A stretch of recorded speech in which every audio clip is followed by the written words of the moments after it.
Welcome to Slasher's Advocate, the satire series that makes serious arguments in favor of the evil icons of your favorite horror movies.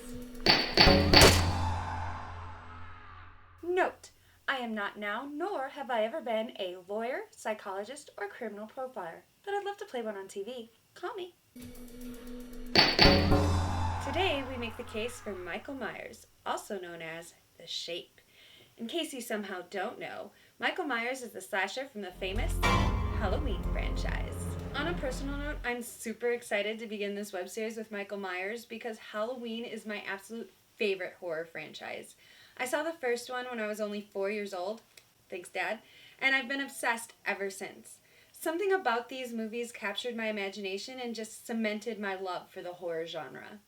Halloween 6 is the first of the series that I got to go see in theaters, at the ripe old age of 10. And although my dad wanted us to pick whatever Disney movie was in theaters at the time, my sister and I insisted. We wanted Michael Myers.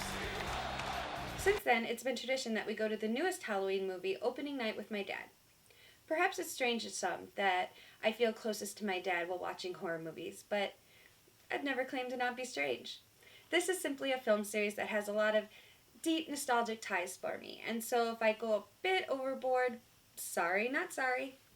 Quick note, the Halloween timeline is famously messy, and so the first episode of Slasher Advocate will actually be a 3-part series.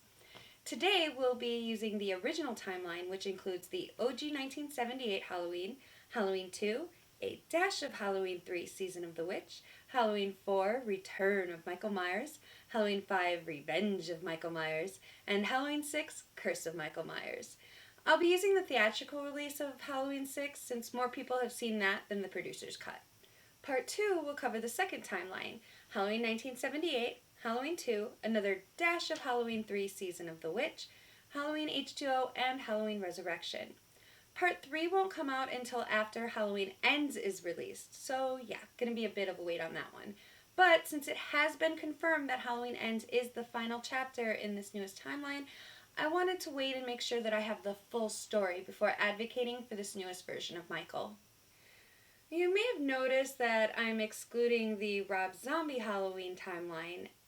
Well, that's because 1, I hate it, and 2, while I enjoy Rob Zombie's other films, I fucking hate what he did to Halloween. But I'm just one person, and that's just my opinion. If you enjoy Rob Zombie's Halloween franchise, please ignore me and enjoy whatever entertains you. No horror shaming here. Besides, I have to concede the fact that there will never be a worse installment of the Halloween franchise than Halloween 5. What the fuck even was that shit? Be sensible. I'm never sensible if I can help it! I know many people think Resurrection is the worst because it has Busta Rhymes karate fighting Michael. See what you got. But guys, come on. Halloween 5 has cops with goofy sound effects, All clear. the wasteful death of an awesome character like Rachel in order to follow the mess that is Tina, and a Loomis who is so out of his mind that he's screaming in the face of a traumatized child. But you know where he is. What about your stepmother, Jamie? You love her, don't you? He made you stab her. And then later using that same child as bait for a serial killer. You want her! Here she is! Here's your little girl!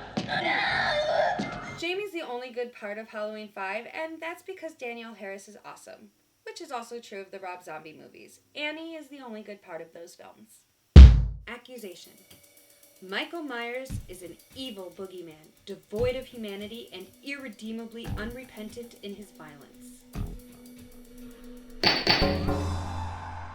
Michael wasn't evil, he was a victim, 3 times over, and his tormentors were an insane cult with ties to the ancient druids, an uncaring criminal justice system, and a cruelly inept mental health care system.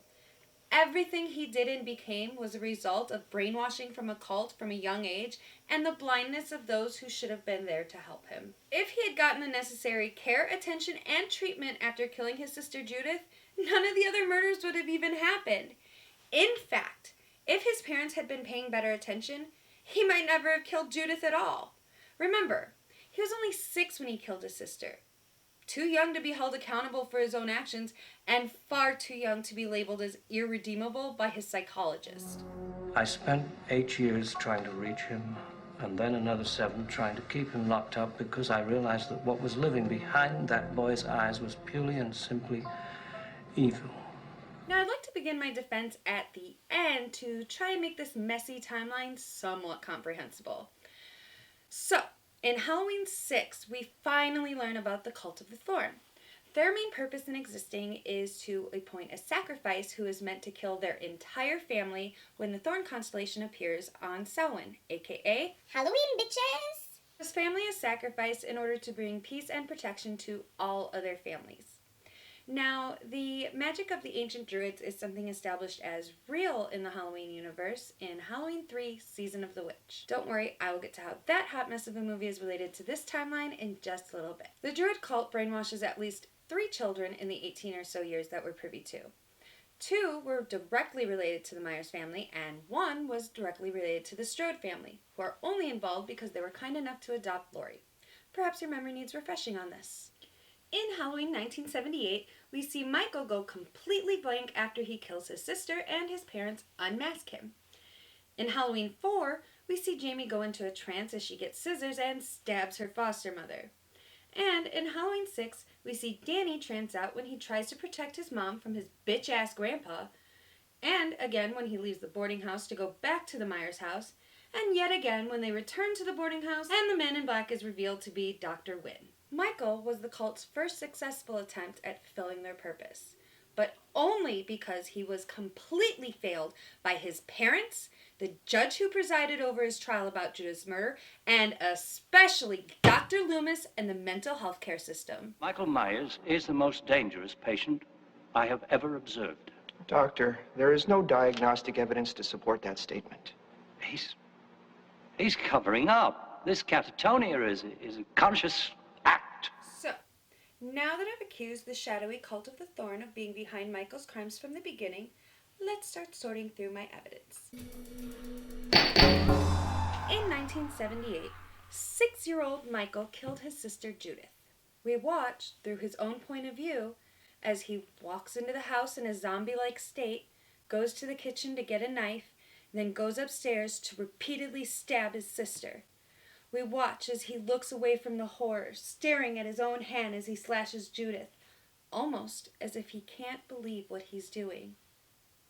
Almost 20 years later, in 1995, we learn that Mrs. Blankenship runs a boarding house across the street from the Myers house, and that she used to babysit Michael. In fact, she claims that she was the one watching Michael the night Judith was murdered. Now, how bad a babysitter do you have to be to allow a child to commit murder on your watch? Now, the movies never make it clear, but I do hope she was arrested for child neglect. Or at the very least, the Myers parents sued the shit out of her. Anyway, as we aren't told otherwise, we can assume that Mrs. Blankenship has lived in that boarding house since 1978, and that she would watch Michael there rather than in his own home.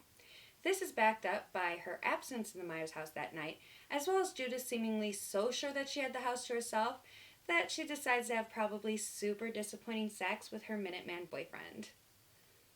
There's just one problem with Mrs. Blankenship and the boarding house. It's apparently a headquarters to a branch of the Cult of the Thorn, and Mrs. Blankenship is a member. Based on what happens with young Danny Strode in Halloween 6, we can guess what happened with young Michael. In Halloween 6, Kara Strode and her son Danny have recently moved back home with family so that she can go back to school and try for a better life. Except that her family lives in the old Myers house, without knowing it's the Myers house because John Strode didn't tell his family that he bought the murder house from his brother-in-law. One more way, John Strode is a huge dick.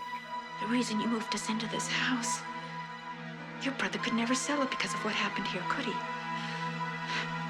And you knew. And you didn't tell us, John. You knew. Soon after they move in, Danny begins having what Kara calls nightmares, but we later learn that he probably wasn't imagining the man in black who, quote, He says things, bad things. Danny has also been drawing disturbing pictures of his family members dead and featuring the Thorn Rune. And when John Strode is a dick who calls Danny a bastard and strikes Kara across the face, Danny goes into a trance and picks up a knife to threaten his asshole grandpa. Seriously, I was 10 when I saw Halloween 6 in theaters with my dad, and I vividly remember the entire theater erupting in cheers when Michael made John's head explode. Dude had major douche energy. Later, we see Mrs. Blankenship telling Danny her story of the history of Halloween and that she knows he hears voices. She is clearly grooming him for the cult, just as she did with Michael. And later, we see her success when Danny walks away from his mother's side to go sit silently in the lap of the man in black, aka Dr. Wynn. So just how close were they to convincing Danny to kill his entire family? Anyway, by watching the cult target Danny, we can look back at the events of the previous movies with new eyes. From the moment he is discovered after killing his sister, it is canon that Michael never speaks a word. In fact, until he escapes Smith's Grove at age 21, he is described as being in a near catatonic state. The boy is a catatonic. He exhibits comatose behavior. No reaction to external stimuli. I met him 15 years ago. I was told there was nothing left. No reason, no conscience, no understanding, and even the most rudimentary sense of life or death, of good or evil, right or wrong. I watched him for 15 years, sitting in a room, staring at a wall, not seeing the wall, looking past the wall, looking at this night, inhumanly patient, waiting for some secret, silent alarm to trigger him off. Dr. Loomis took these signs of someone in the midst of mental trauma and pushed his own personifications onto Michael. How can a boy who hasn't hurt anyone since he was 6 and silently stares at walls be labeled as Purely and simply evil? It seems far more likely that a celebrated psychologist got angry and frustrated when he couldn't reach Michael, and rather than look further, work harder, or research, Loomis decided to label his patient as irredeemably evil and begin a quest to lock him away forever. I spent 8 years trying to reach him, and then another 7 trying to keep him locked up. In the good doctor's defense, maybe he did see something growing darker in Michael over the years. Because Dr. Wynn also worked at Smith's Grove and could have been working on Michael for the cult the entire time. Now, I love Donald Pleasance, and Dr. Loomis is an interesting character. But over the course of these movies, we watch this man literally lose his mind without suffering any professional or legal consequences. Let me lay out the man that courts have allowed to diagnose patients. In Halloween, he refers to his patient as it. Don't underestimate it, Don't you think we could refer to it as him? if you say so. Your compassion's overwhelming, Doctor. And admits to giving up on doing his job by labeling a child pure evil. Later, he scares a group of children while using swear words. Pattern sure starts to emerge that seems to point to Loomis not liking children. So why was he in charge of Michael's care? In Halloween 2, Loomis only grows more erratic and obsessive. He continues to refer to his patient as not human and uses his gun to shoot out the window of a state vehicle while kidnapping a state policeman. By Halloween 4, he's showing several signs of obsessive disorder towards Michael, and other medical professionals clearly believe Loomis is crazy. You let them take it out of here. For Christ's sake, spare me the speech. I've listened to it for a decade. The fact is that Michael Myers was a federal patient and a federal prisoner, therefore he is subject to federal law. We're not talking about any ordinary prisoner, Hoffman. We are talking about evil on 2 legs. I've said this before. I think you're the one who needs mental help. So why not fire his crazy ass? Forget for a moment Michael's crimes. How does a doctor who's admitted to giving up on his patient, then shot said patient, then tried to murder-suicide that patient, still able to be the doctor for that patient? Anyway, Halloween 5, Revenge of Michael Myers, should have actually been called Halloween 5, Loomis tortures a child, and oh yeah, Michael's here too. Seriously, the first thing we see Loomis do is prevent Jamie's doctors from treating her when she has a seizure due to her connection to Michael. Later, we watch Loomis scream in Jamie's face while falsely accusing this poor child of somehow helping Michael. We both know he's alive, but you know where he is. It should be noted that her trauma left her unable to speak, and she's only like 8 years old, so she probably didn't understand anything that was happening to her. Still, Loomis spends the entire movie accusing this child of helping a murderer while screaming in her face and shaking her. And then there's this Jeff. Jamie, listen. Today in the cemetery, somebody dug up a coffin. It was a coffin of a 9-year-old girl. What do you think he's going to do with that?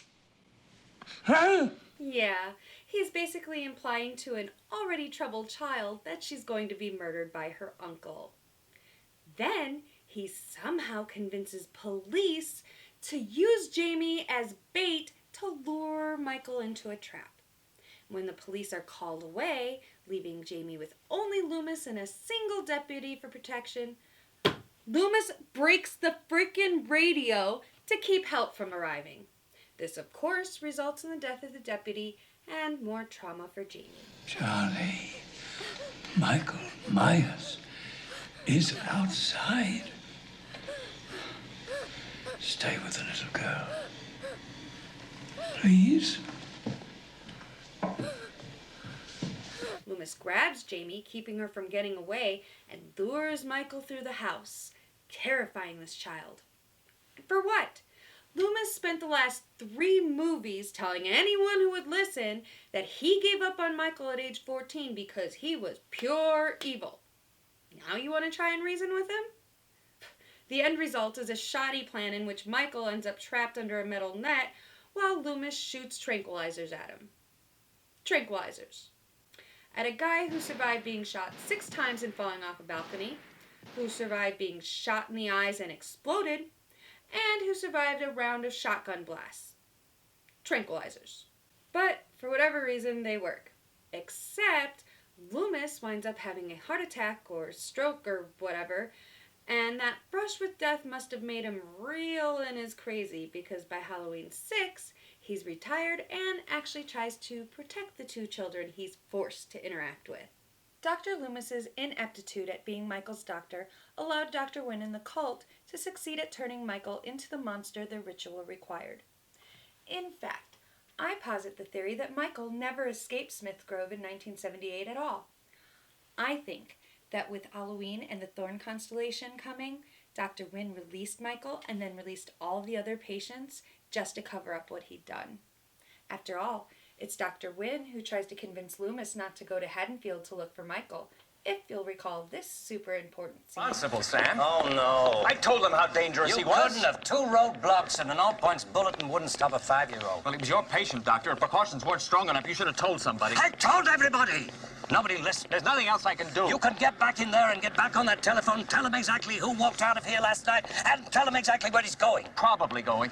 I'm wasting my time. Sam, Haddonfield is 150 miles away from here. Now, for God's sakes, he can't drive a car. He was doing very well last night. Yeah, Dr. Wynn is totally the one who taught Michael how to drive. Totally. Proof of this theory that Michael was released as opposed to escaping, I like to point out the fact that though he had ample time to kill both Loomis and Marion when they drove up in the station wagon, he only attacks Marion until she gets out of the car, then gets in himself and drives away.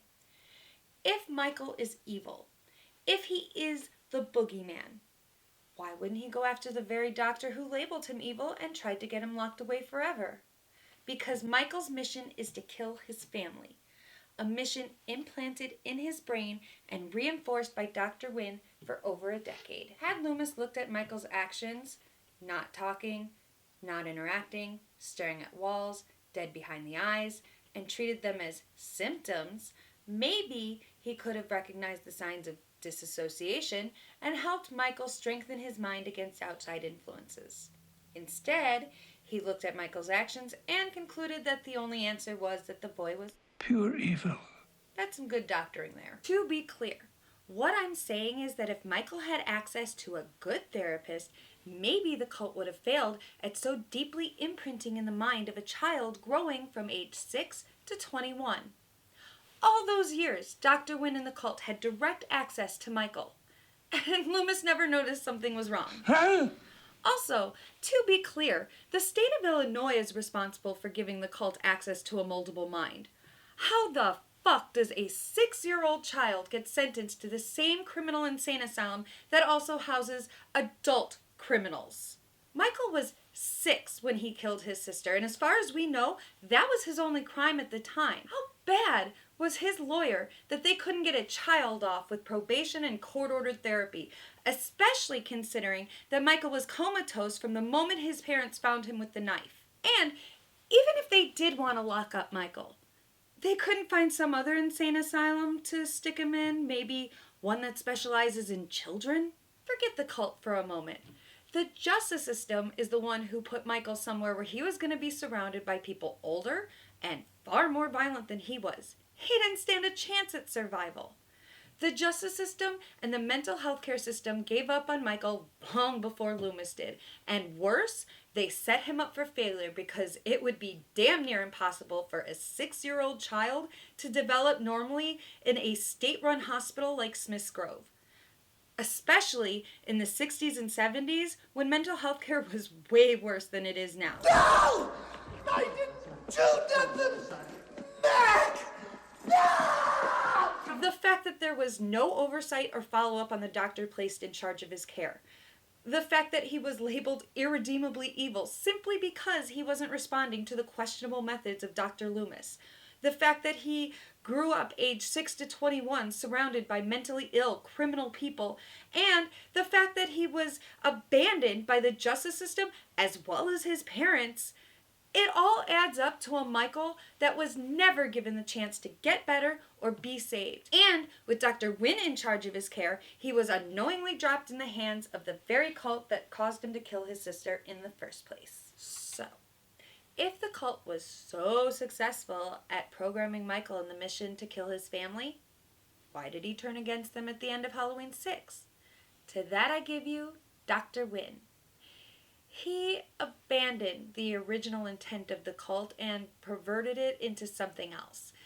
Tommy Doyle's research clearly stated, According to Celtic legend, one child from each tribe was chosen to be inflicted with the curse of thorn, to offer the blood sacrifices of its next of kin on the night of Samhain. Halloween. The sacrifice of one family meant sparing the lives of an entire tribe. And once Jamie is killed, Michael's mission would have been over, presumably culminating in him killing himself in order to end the Myers line. However, at the beginning of Halloween 6, Jamie gives birth. Considering she's been held captive by the cult since age 8, we're left to assume that they impregnated her. And we're left to grossly assume that the baby was created using Michael's DNA. Extra gross info nugget, because it's definitely not a fun fact. Halloween 6 specifically says that it is 6 years since the events of Halloween 5. In Halloween 5, Jamie is 8. That means that at the beginning of Halloween 6, she is meant to be 14 years old as she's giving birth to her uncle's baby. Thankfully, they cast an actress who looks like she's in her early 20s.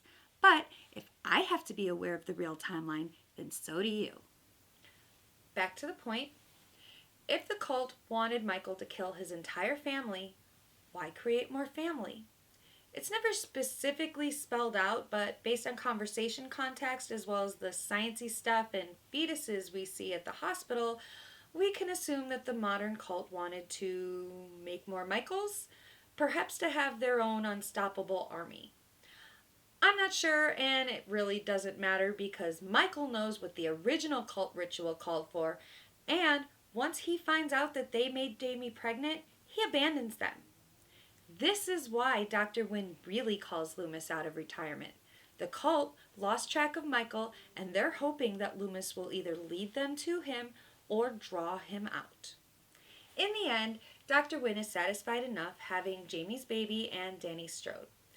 But Michael has been programmed his whole life to believe the original goals of the cult. And all he knows is that his bloodline cannot survive. So he goes in and he kills Dr. Wynn and all those other cult bastards before they can complete whatever their plan is with his DNA and Jamie's baby. The end of Halloween 6 strongly implies that Michael survives his beatdown from Tommy Doyle. We hear Loomis scream off camera as if he's finally being killed by the patient he so thoroughly failed.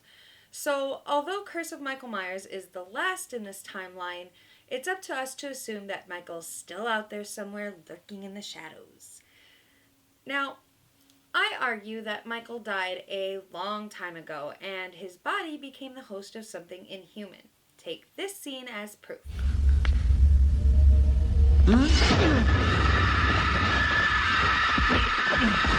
Although we've seen Michael bleed several times, he ends Halloween 6 beaten on the floor while some sort of green ooze bubbles from his wounds. What is that? Well, here's where Halloween 3 comes into play. For those who don't know, big spoiler, Michael isn't in it at all. Except for a brief cameo when a commercial for Halloween 1978 plays on a television set. Now, I explain this away by arguing that the movie advertised is merely an in-universe movie based on the real-life killings that took place in Haddonfield. I mean, we've had like 50 movies just about Ted Bundy alone, so it makes sense that they would make movies in the Halloween universe based on real-life killer Michael Myers. Anyway, the basic plot of Halloween 3 boils down to an alcoholic doctor cheating on his wife with his way too young for him love interest, and then they discover a cult or coven or something that's led by an Irish or Celtic guy, and he stole a giant piece of Stonehenge, which he's using the magic or whatever to make Halloween masks that will kill children by rotting them from the inside out, and also somehow have bugs and snakes crawl out of them. Look, it's a weird fucking movie, but I also kind of love it. The important things to take away for the larger Halloween universe is that druids are referenced and Halloween masks are able to turn humans into something else. I put forth the theory that Silver Shamrock has been around for a long time and possibly even has ties to the cult of the Thorn due to their shared appreciation of druid rituals and the Celtic Irish origins of certain characters. The pumpkin, witch, and skeleton masks are merely the latest in a long line of tainted masks made by Silver Shamrock. Perhaps in the 60s they made clown masks that clear the mind of the children who wear them. Not only do we see Michael left affected by his trance-like state and unable to speak after wearing his clown costume, but years later, Jamie is also affected by her clown costume and is wearing it when she stabs her foster mother and is left in a trance-like state, unable to speak. If the Cult of the Thorn and Silver Shamrock are part of the same group, then it makes sense that they would come together to create mind-erasing masks that would make their potential victims more open to brainwashing. And, going one step even further, what if, in the 70s, Silver Shamrock created a prototype of the death mask that eventually worked in Season of the Witch? What if that simple white mask that Michael steals from the hardware store turns its wearer into an unkillable monster? Think about it. Michael's entirely human, right up until he survives getting stabbed in the neck with a knitting needle, stabbed in the eye with a wire hanger, stabbed in the chest with a knife, and then shot, resulting in a fall from a second-story window. Michael died at the end of the original Halloween. What he is from Halloween 2 on is something else. Something that's able to withstand untold amounts of bodily injury. So between Silver Shamrock and the Cult of the Thorn, Michael is turned into the very boogeyman that he's accused of becoming after Judith's murder. And yet, we do catch glimpses of the real Michael still stuck somewhere inside, still struggling, still confused, still just as naive as he was as a 6-year-old boy. As an example, I turn to Halloween 5. When Jamie is laying in the coffin in the attic, she's able to establish a connection with her uncle to the point where he's willing to take his mask off. But she moves a little too fast by trying to touch him, and, well, basically her childlike forwardness frightened him back into his brainwashed mind. And that's because, again, from age 6 on, he's been entirely failed by his parents, the justice system, and the mental health care system while being targeted by an unseen death cult. Still, in that moment, when his young niece is able to connect to young Michael still inside him, I believe this shows that he was never as irredeemable as Loomis claimed. Now, I want to cover every angle of this defense, so I want to take a moment to counter the following argument. Per my theory, the cult also targets Jamie and Danny, so why doesn't it work with them? To that I say because they had something Michael didn't: a loving support system. After Jamie stabbed her foster mother and fell silent, she was taken to a children's mental hospital. You know, someplace full of bright colors, activities, open rooms, and other children, as opposed to somewhere with stark white walls, padded rooms, bars, and, oh yeah, violent adult criminals. Jamie also had Rachel and Tina coming to visit her, showing that they still loved her even though her mental illness caused her to hurt someone. She also had the hospital staff at least try to protect her from Loomis's crazy. And Danny, he had his loving mother and Tommy Doyle and a way less crazy version of Loomis looking out for him. But Michael? We never again see his parents after they remove his mask, and considering a 6-year-old was sent indefinitely to Smith's Grove, we can assume that his parents were neither understanding nor forgiving. Michael's own doctor gave up on him at age 14. A doctor who either wouldn't or couldn't identify his symptoms as either disassociation or brainwashing. And Michael was abandoned in a horrible facility where he was easy prey to the head of the cult, Dr. Wynn.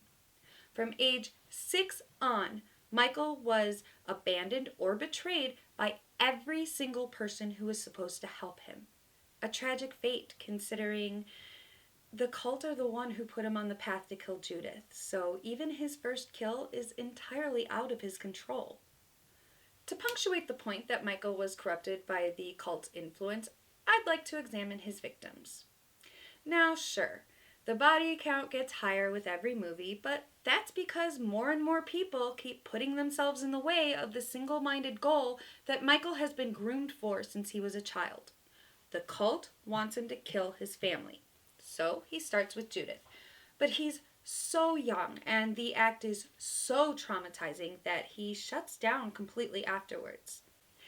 Now, when Dr. Wynn releases him from Smith's Grove 14 years later, Michael doesn't kill Loomis or Marion, despite probably having really good reason to want to do so.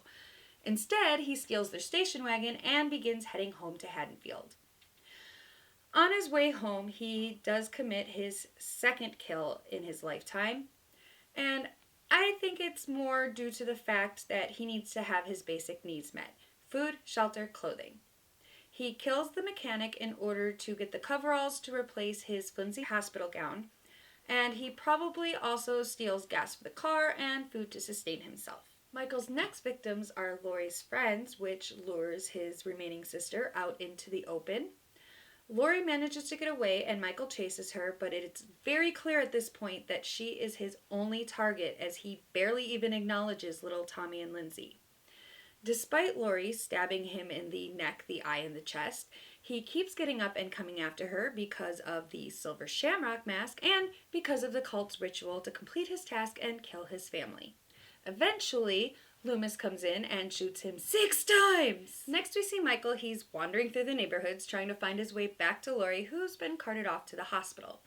He steals a knife from the kitchen of an elderly couple, but leaves them alive, and then goes and kills a girl down the street. Now I want to pause here. This specific kill was clearly set up to just be another meatbag on the kill count, because there is absolutely no reason for this girl to have been targeted. Her death doesn't serve any motive I have for any timeline in the series, and it also doesn't serve the motive set up for Michael by the film's creators. She wasn't related to Laurie in any way that we're aware of, and she was home safe not babysitting. But it's my job to advocate, so I posit that Michael was forced to duck into her house to avoid the police as they were canvassing the neighborhood. She sees her front door open, but somehow doesn't see Michael crouching right down next to her. Michael jumps up and kills her in order to keep her from alerting the police, who would only get in the way of his mission to kill Lori. Totally. Once he leaves the neighborhoods, Michael's freely wandering around Main Street and even runs into Boombox Kid without killing him or anyone else. He overhears that Lori's been taken to the hospital and immediately begins making his way there. Once at the hospital, Michael kills absolutely anyone who could even try to get between him and Lori. We even find out that Michael, or someone from the cult who was following and taking care of him, took the initiative to slash the tires of every car in the parking lot, ensuring that his sister would not escape him this time. But Loomis comes in and tries to murder-suicide his way to stopping Michael because, although he doesn't yet know why, Loomis understands that Michael is now different and unstoppable. In Halloween 4, Lori was killed 11 months prior to Halloween in a car accident, but Michael overhears that she had a daughter. Did Hoffman say anything about living relatives? Yeah, a niece living in his hometown. And she's too young to be his legal ward. He kills everyone in the ambulance in order to make his escape and immediately sets out to go back to Haddonfield to fulfill his goal. Everyone he kills was either in the way between him and Jamie or put themselves in the way. Michael only wants to fulfill his mission, probably hoping that once completed, he would finally find peace in death. And I said a while ago that Halloween 5 is a terrible movie, and I meant it. But one of the complaints seems to be that after a year in a coma, Michael seemingly wakes out of nowhere and for no reason. The film tells us that he and Jamie share a connection through their familial bond and cult influence. But it's not out of nowhere. In Halloween 6, it's explained that the constellation for the Thorn rune appears in the sky on Samhain. When does Michael wake up in the 5th movie? Halloween. Now, I've already argued that by this point, Michael is no longer human, turned mutant or zombie or whatever, thanks to a combination of the silver shamrock and cult influence. So it makes sense that in Halloween 5, Michael doesn't wake up. He's activated by his ties to the cult. This is further emphasized later in the movie when we see the thorn rune drawn on the walls of the Myers house. This indicates that the cult may have had a ritual there, purposely reawakening Michael so that he could fulfill his goal of killing Jamie. In the end, both Michael and Jamie are taken by the cult, and in the 6 years between movies, the cult decides to change what its goals were. Now, they must have kept Jamie protected from Michael right up until he either heard or possibly even felt that another member of his family had been born. Michael immediately turns against the cult and kills anyone who gets between him and Jamie and the baby. Once he succeeds in killing his niece, he begins hunting down his grandnephew / possible son, yet again killing anyone who gets in his way. His final kills are the very people who tortured him for his entire life: Dr. Wynn, the cult, and ultimately Dr. Loomis. We're left to assume that Michael will eventually hunt down Tommy, Kara, Danny, and the baby in order to kill his last family member. It's a violent and ultimately tragic story of a young boy who was victimized and failed at every turn until he was forced into a violent life that killed any humanity he may have had. Now, to cover all of my angles, I must admit that for this timeline, many fans claim that Michael's wrist tattoo and his ties to the Cult of the Thorn are revising canon. And I will concede that we don't see the tattoo until Halloween 5. So here's my response to all of that. In the 10 or so years between Halloween 2 and Halloween 4, Michael gets re-hospitalized and presumably put back under the care of Dr. Wynn as well as Dr. Loomis, right up until Michael is scheduled to be transferred without Loomis's knowledge. Why wasn't I notified? About what? You know damn well about what. Now, the cult could have put the tattoo on him at any time in that 10 years, and we just didn't see it in the 4th movie. And with the man in black, aka Dr. Wynn, walking around town, we can assume that the cult wanted Michael to escape so that he could return to Haddonfield. Option 2 for the tattoo.